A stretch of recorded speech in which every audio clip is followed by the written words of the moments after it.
Maintenant, nous allons créer un fichier pour pouvoir récupérer la session utilisateur à partir du serveur. Donc pour ça, on va se diriger tout simplement hop, dans notre fameux dossier hot. Et on va se créer donc un nouveau dossier que l'on va appeler getUser par exemple.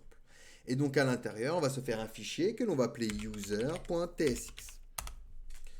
Ok, donc ça on va pouvoir se le mettre de côté.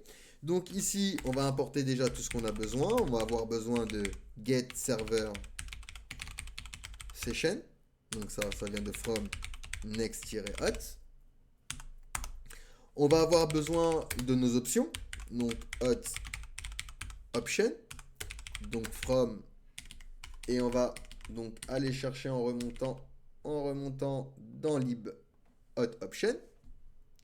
Et donc, on va importer également pour les réponses, next response from donc next slash server. Alors c'est import, hop, et hop, ok.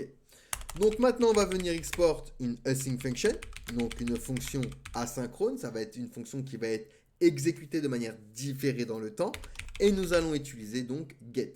Donc, on l'appelle get, et ici donc on va créer une variable session qui va utiliser le mot-clé await, elle va attendre que la promesse soit résolue, et on appelle donc get server session en passant donc, get server session, en lui plaçant du coup nos options, hot option en argument, et donc cette fonction va récupérer la session utilisateur à partir de notre serveur.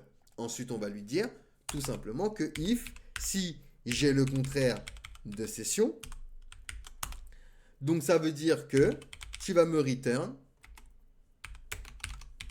une next response .json, et ici donc on va ouvrir nos accolades et on va donc mettre une error non autorisée. Alors non autorisé.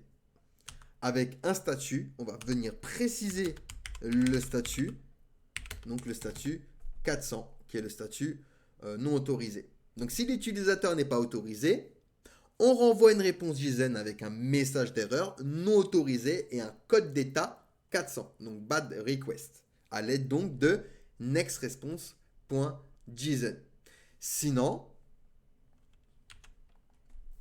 alors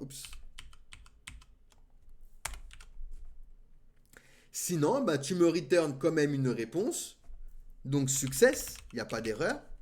Hop, donc ici on va lui dire autorisé, ou même carrément, alors on va carrément faire référence à la session, et donc ce sera un statut 200. Donc si l'utilisateur est autorisé et qu'une session existe, il nous renvoie une réponse JSON avec le contenu de la session dans un objet success session et un code d'état, donc HTTP statut 200, donc le statut OK, à l'aide toujours de notre fameuse nextResponse.json.